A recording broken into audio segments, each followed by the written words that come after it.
listened to some of the previous time lapses. I still don't know if it's time lapse or time lapses. I should check it at some point.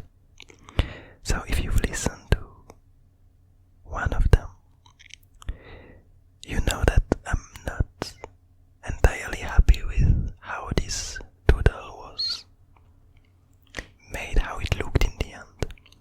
I tried to put way too much details inside of these characters that I was portraying from very far away.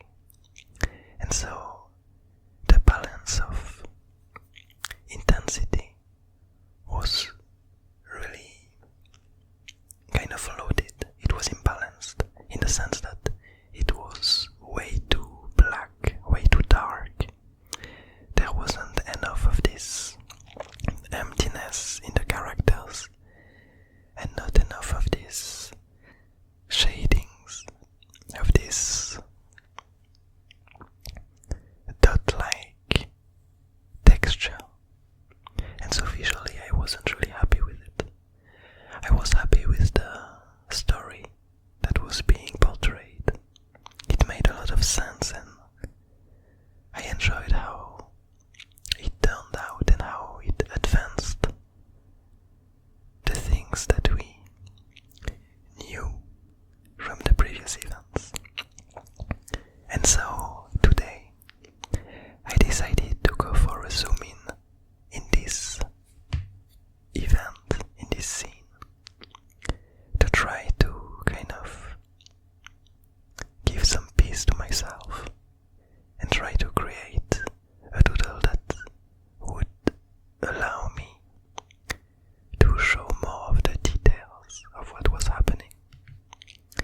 And so based on this world, I thought that it made a lot of sense to portray this peculiar part where the mergers started to unleash this material that they were creating based on a piece of the abyss to end up sheltering and protecting the ancient artifacts.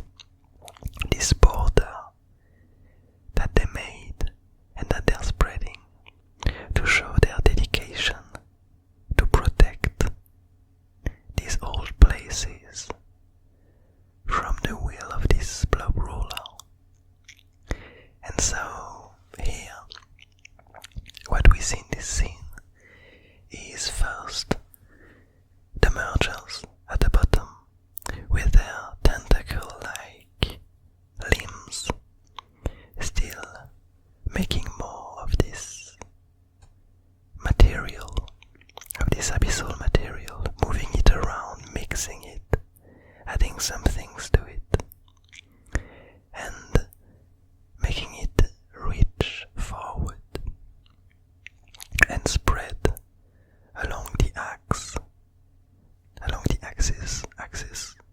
I think, making it spread in front of one of these beak-like creatures' head, this skull that the blob ruler kind of captured with its goo. And so we also have at the very bottom a hint of the rest of the merger's friends, which are the two kind of egg sacs, we could call them, the two eggs that are at the end of the antennas from this peaceful, nurturing traveler that carried the mergers to this point. It's quite likely that with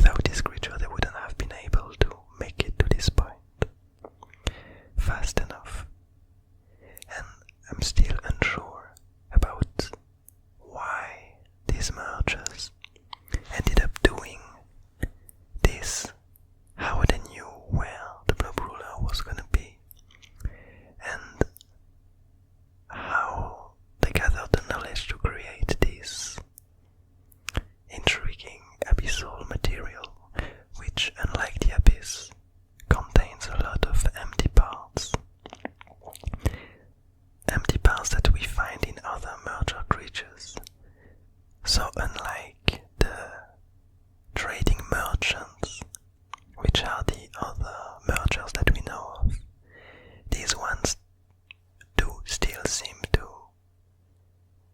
know a lot about the world around them, to gather a lot of things that surround them, but they don't seem to carry around a lot of trinkets, to carry around a lot of items. What they seem to carry around, what they seem to gather, is knowledge. And I feel like it's a really nice way to distinguish these different merger creatures. They're all unique, they're all different, they all have their own kind of personality and ways of living their own point of view.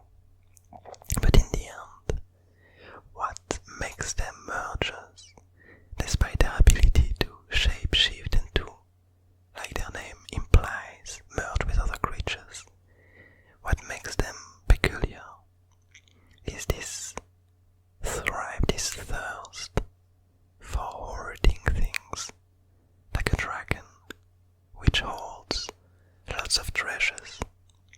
Here the merchants, they hoard a lot of different things. The trading merchants hoard items and trinkets, but these ones are hoarding knowledge and information.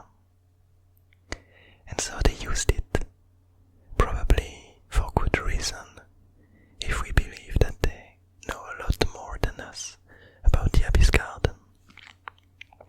They decided to use this knowledge to create this abyssal material that's never been seen before, and to use it to stop the Blob Ruler.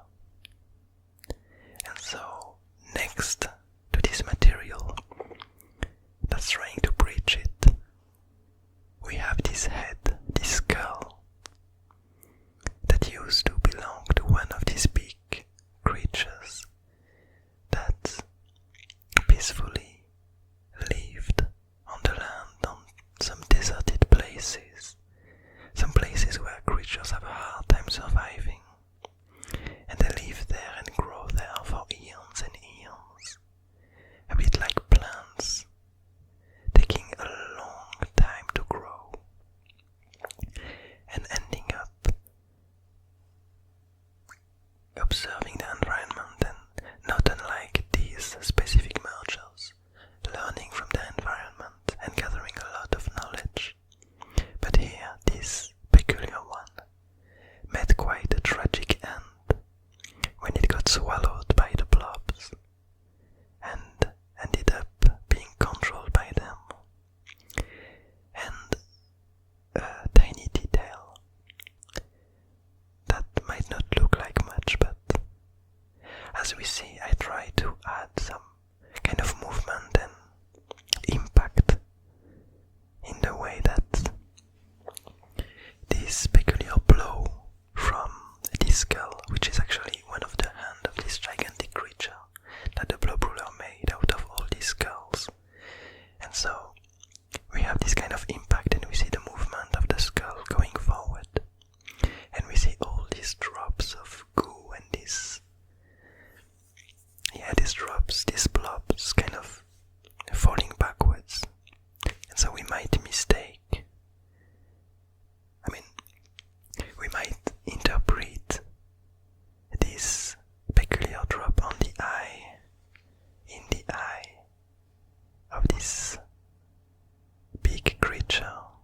We might interpret it as a tear, because it's being controlled, it's not doing this from its own volition. It's not willingly trying to breach and trying to reach for the ancient artifacts. From my own interpretation, I would believe that it's a coincidence that this drop just happens to come from its empty eye, because unlike some of the other creatures that managed to regain some kind